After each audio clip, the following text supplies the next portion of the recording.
Muito bom dia, irmãos e irmãs. Nesta manhã de domingo maravilhosa, nós estamos dando prosseguimento aos nossos estudos bíblicos, vivendo no amor de Deus. Esses estudos são baseados nas cartas de João e numa revista da editora cristã evangélica chamada Vivendo no Amor de Deus. Nós temos sido ricamente abençoados com estas lições e a de hoje especificamente nós vamos ver o tema Enfrentando o Inimigo. Tema muito atual, necessário, sempre foi necessário conhecermos as armas que precisamos ter em nós para enfrentarmos o inimigo de nossas almas. O nosso texto básico se encontra na primeira carta de João, capítulo 2, nos versículos 18 e 19, que nós vamos ler após a oração. E com este estudo, nós queremos que você seja capaz de estar ciente das estratégias emocionais, espirituais e físicas enganosas do inimigo da nossa alma e que você fique atento para a ação do inimigo no dia a dia. E também que após esse estudo você saiba identificar o que vem de Deus, o que vem do maligno, porque muitas vezes vem disfarçado de coisas boas e nós poderemos ser enganados. Então, este estudo, esta lição, vai nos trazer, pela graça de Deus, muito discernimento para lidarmos com essa questão tão interessante e tão atual em todos os momentos da história do cristão, da cristã, do que ele enfrenta na sua vida cotidiana.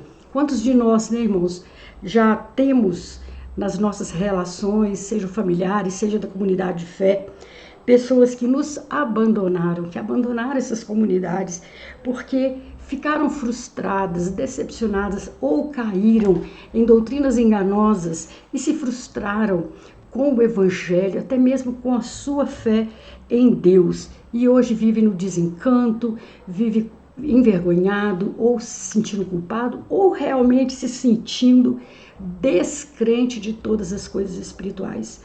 Nós podemos pedir a Deus a bênção da sua unção para nos dar discernimento, para não cairmos nas armadilhas do inimigo e não apostatarmos da nossa fé. Para isso, eu vou te convidar a orar, para que Deus fale com você, assim como tem falado comigo no preparo desse estudo bíblico. Vamos orar? Deus, o Senhor, é maravilhoso. A tua bondade, a tua misericórdia dura para sempre. E é confiados nesta misericórdia, Pai, nesta graça, nessa bondade do Senhor, no seu amor e no seu cuidado, que nós te louvamos nesta manhã e pedimos a tua orientação para esse estudo. Não é um tema simples, pelo contrário, Pai, é um tema profundo e nós precisamos de discernimento para transmitirmos a tua palavra de uma maneira clara, de uma maneira agradável e de uma maneira que alcance o coração e as dúvidas das pessoas que acessam os nossos estudos bíblicos. Fala, ó Pai, com cada um de nós. Nós queremos ouvir tua voz porque nós queremos fazer a tua vontade em nossa vida. Nos livra de armadilhas malignas, nos livra de cairmos em tentação, dá-nos a tua santidade a cada dia na nossa caminhada cristã. Ajuda-nos, ó Pai, a sermos boas testemunhas do teu nome, a sermos, ó Deus, pessoas que honram o nome do Senhor aonde estiver. Ó Pai, abençoe cada um de nós, abre a nossa mente, o nosso coração, o nosso espírito para receber a tua palavra.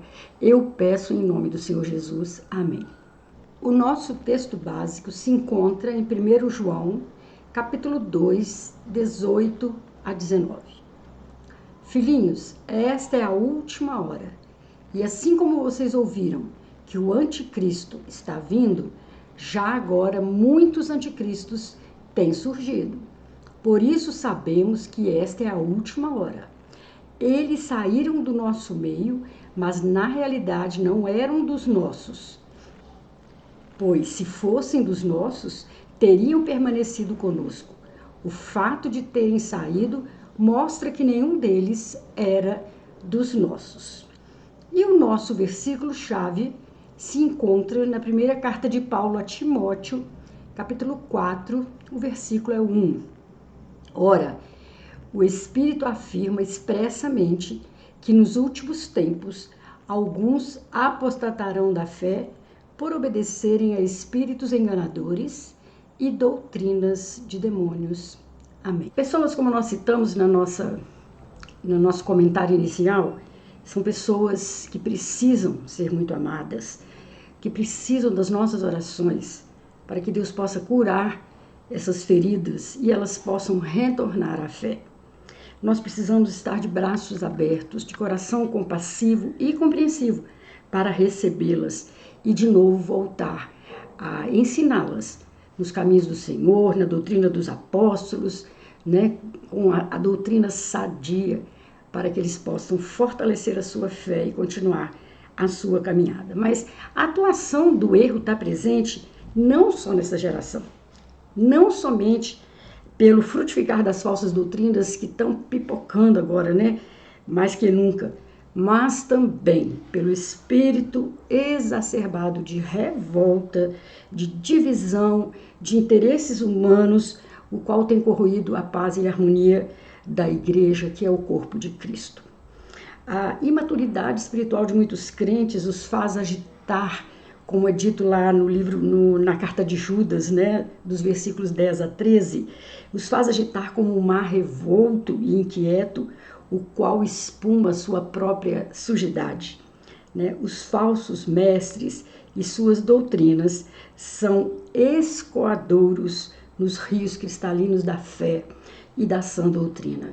Sempre vai haver, né, algo misturado à doutrina sã, algo misturado à comunidade para fazer com que muitos se desviem da fé. Não é um acontecimento dos dias atuais somente. Só que nos dias atuais, por um conhecimento muito raso, muito superficial da palavra, muitos se deixam levar pela aparência dos falsos mestres e são desviados da real doutrina da palavra de Deus. Então, eu creio que o estudo dessa lição vai nos ajudar a equilibrar, né, o amor cristão com o zelo doutrinário.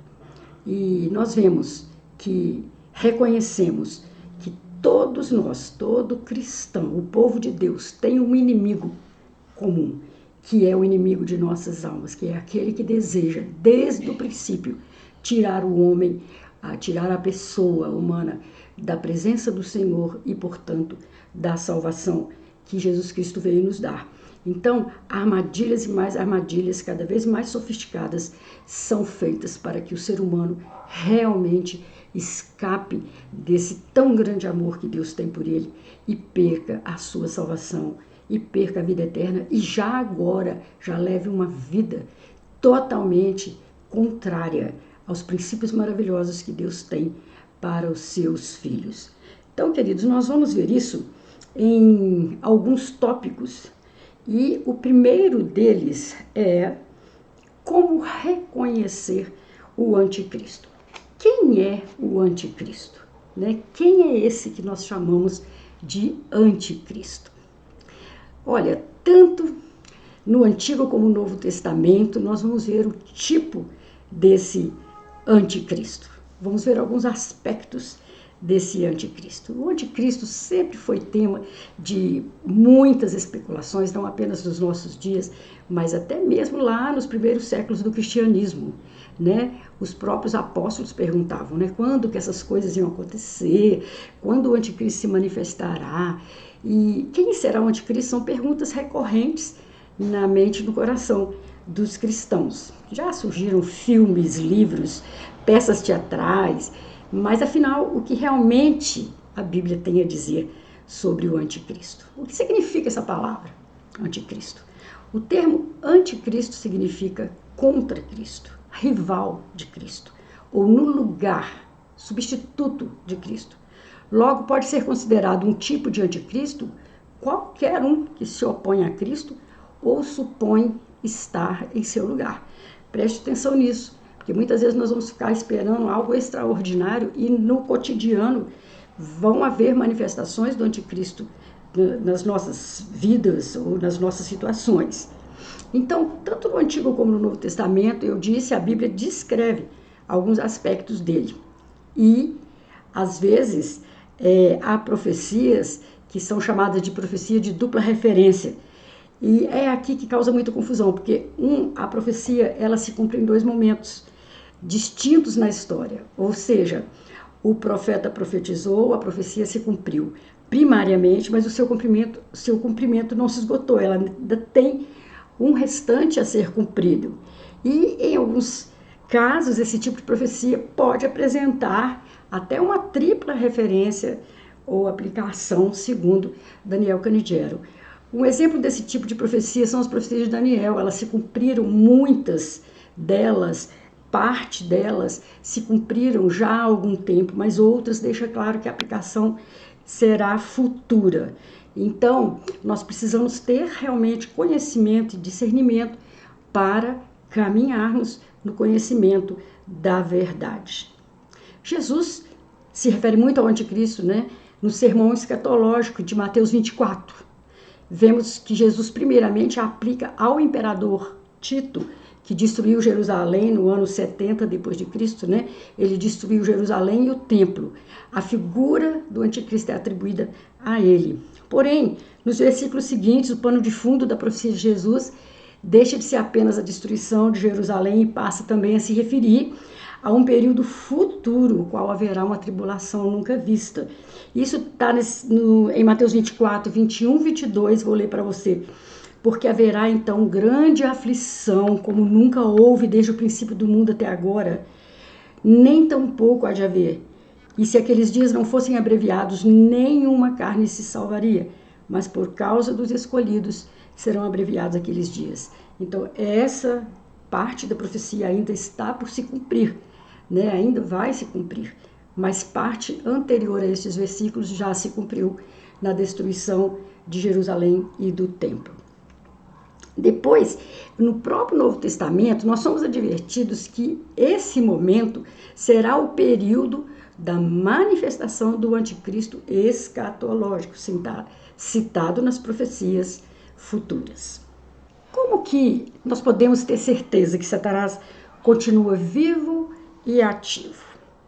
A Bíblia nos revela em muitas das suas passagens que o nosso inimigo está vivo e ativo no meio do povo de Deus desde os tempos antigos. E eu gostaria de ler para vocês o texto do apóstolo Paulo na segunda carta aos Tessalonicenses, no capítulo 2, os versículos 7 e 8, nos diz assim: com efeito, o mistério da iniquidade já opera, e aguarda somente que seja afastado aquele que agora o detém.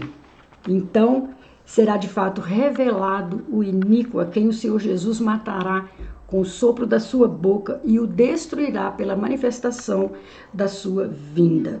E o inimigo se faz reconhecer pelas suas ações. Ainda que a princípio ele se disfarce até de anjo de luz, como nós vamos ver lá na frente, ele vai se dar a conhecer pelas suas ações e pela sua doutrina.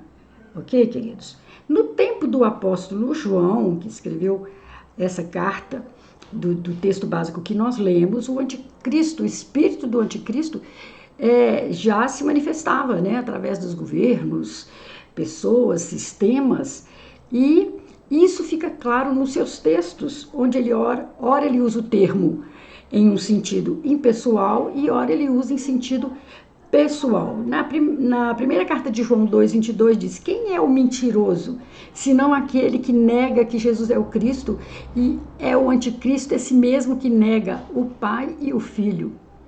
Depois, lá na primeira carta, no capítulo 4, os versículos 2 e 3, diz: nisto conhecereis o Espírito de Deus. Todo espírito que confessa que Jesus Cristo veio em carne é de Deus. E todo espírito que não confessa que Jesus Cristo veio em carne não é de Deus. Mas este é o espírito do anticristo, do qual já ouvistes que há de vir, e eis que já agora está no mundo. A fala dele coincidindo aí, batendo com a fala de Paulo. Ele diz também na segunda carta, no capítulo 1, versículo 7, porque já muitos enganadores entraram no mundo, os quais não confessam que Jesus Cristo veio em carne. Esse tal é o enganador e o anticristo. Havia os gnósticos na época do apóstolo João, no início ali do cristianismo, né, que afirmavam que Jesus Cristo era um espírito, ele não veio como homem, e isso vem contrariamente às doutrinas, a doutrina dos apóstolos, né, que afirma que Jesus é 100% homem e 100% Deus, né, que ele viveu, ele encarnou no ser humano, num ser humano, como um ser humano, veio viver no meio da humanidade, como a humanidade vive, como ela vivia na sua época, e ele enfrentou todas as tentações porque passa um ser humano e venceu todas e não caiu em nada. Por isso ele é o Cordeiro perfeito que pôde fazer o sacrifício por nós e é aquele que intercede por nós diante de Deus. Então, queridos, esse conhecimento precisa ser adquirido para que nós possamos enfrentar, né, o anticristo. E como que nós vamos fazer isso? Como enfrentar o anticristo? Primeiro, com a unção e o poder do Espírito Santo. Se o nosso inimigo é um ser espiritual, ele só pode ser vencido com armas espirituais, né? E nada mais prático e perfeito e completo para nos ensinar isso do que o texto de Efésios 6, de 10 a 18. E eu vou tomar a liberdade de ler aqui na Nova Tradução na Linguagem de hoje, que fica ainda mais explícito. E eu vou compartilhar com vocês. Efésios 6, de 10 a 18, diz assim: para terminar, o apóstolo Paulo dizendo, para terminar a carta, né? Tornem-se cada vez mais fortes, vivendo unidos com o Senhor e recebendo a força do seu grande poder. Vistam-se com toda a armadura que Deus dá a vocês, para ficarem firmes contra as armadilhas do diabo. Pois nós não estamos lutando contra seres humanos, mas contra as forças espirituais do mal que vivem nas alturas, isto é, os governos, as autoridades e os poderes que dominam completamente este mundo de escuridão. Por isso, peguem agora a armadura que Deus lhes dá. Assim, quando chegar o dia de enfrentarem as forças do mal, vocês poderão resistir aos ataques do inimigo. E depois de lutarem até o fim, vocês continuarão firmes, sem recuar. Portanto, estejam preparados. Usem a verdade como cinturão. Vistam-se com a couraça da justiça. Calcem como sapatos a prontidão para anunciar a boa notícia da paz. E levem sempre a fé como escudo, para poderem se proteger de todos os dardos de fogo do maligno. Recebam a salvação como capacete e a palavra de Deus como espada que o Espírito Santo lhes dá. Façam tudo isto orando a Deus e pedindo a ajuda dele. Orem sempre guiados pelo Espírito de Deus. Fiquem alertas, não desanimem e orem sempre por todo o povo de Deus. Que texto precioso! Esse texto precisa ser impresso e colado nos lugares da casa que a gente mais frequenta para podermos decorá-lo, para que nós possamos colocá-lo em prática, né? Como Deus requer na sua palavra.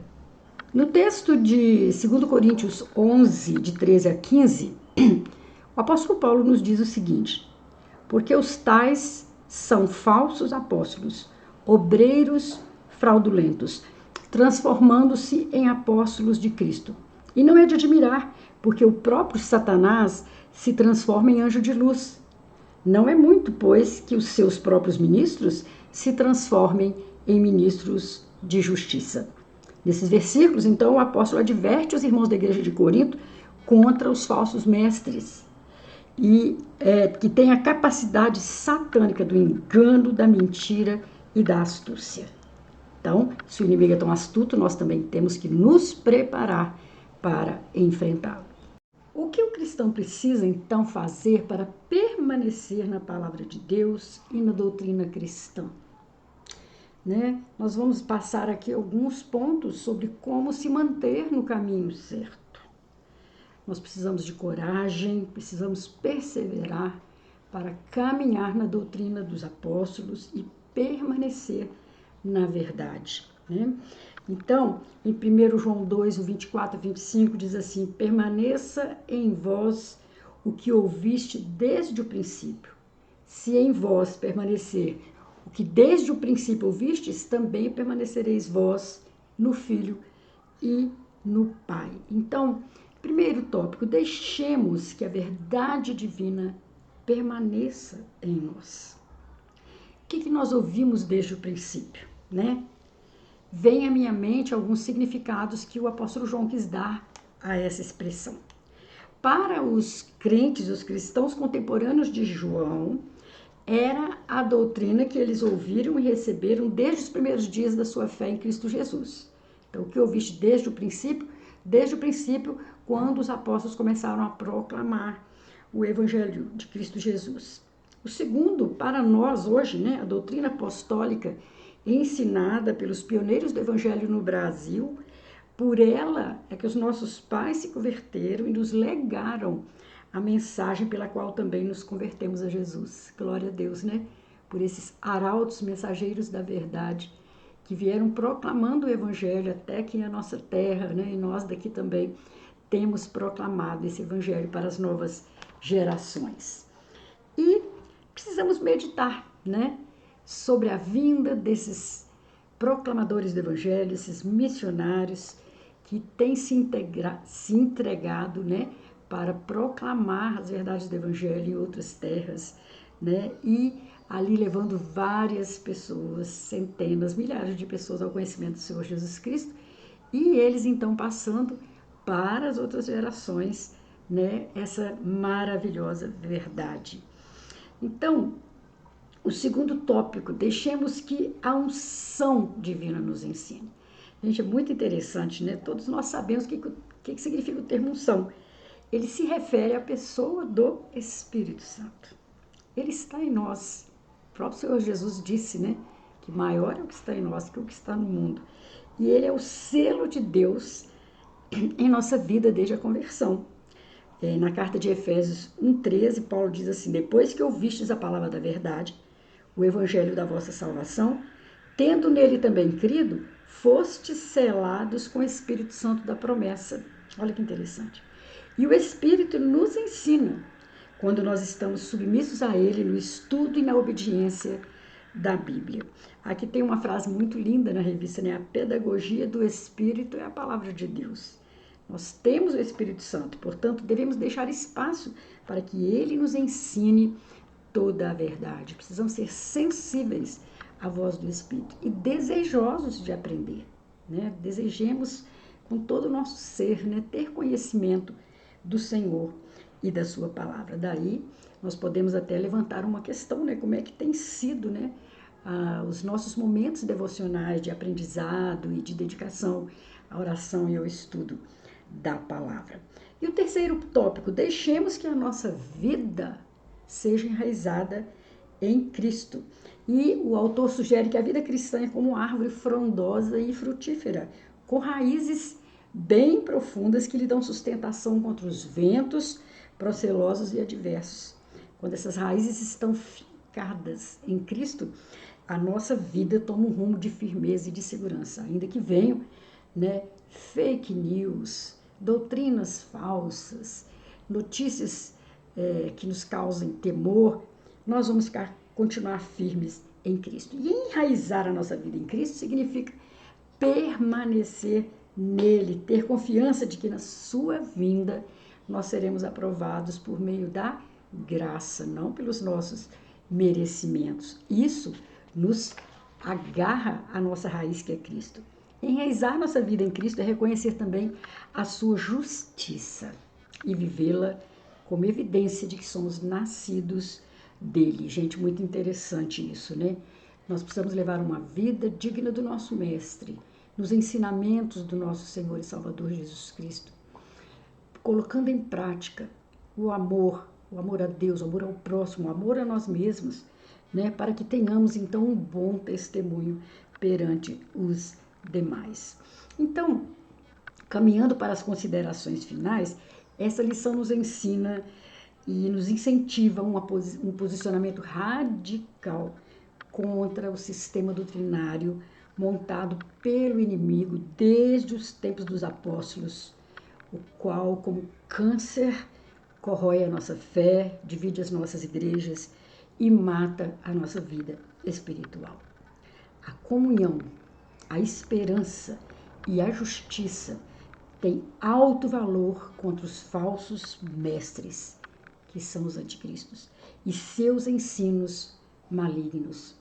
A nossa superficialidade na palavra é que vai nos fazer vulneráveis a coisas que não estão enraizadas na palavra de Deus.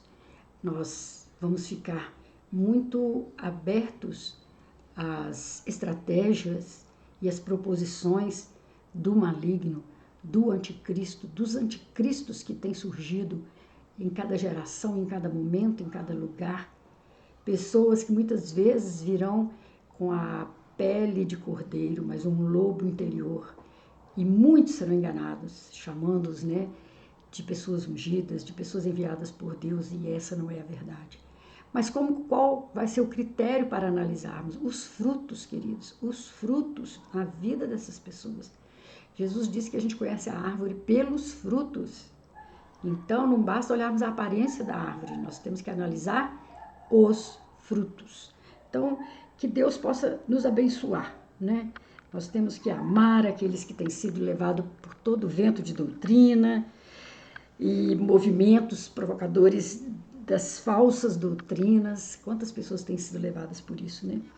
E orar pela volta dessas pessoas à simplicidade de Cristo, à verdade do Evangelho, a desassociar dos sistemas, das instituições, o verdadeiro Evangelho, né, para que eles possam voltar a crer, voltar a se fortalecer em Cristo. Quanto aos seus mestres, os mestres falsos, né, dessas doutrinas, nós temos que usar a sabedoria da palavra, da oposição e da resistência a eles, como o apóstolo Paulo orienta lá na segunda carta a Timóteo e também na carta de Judas, né?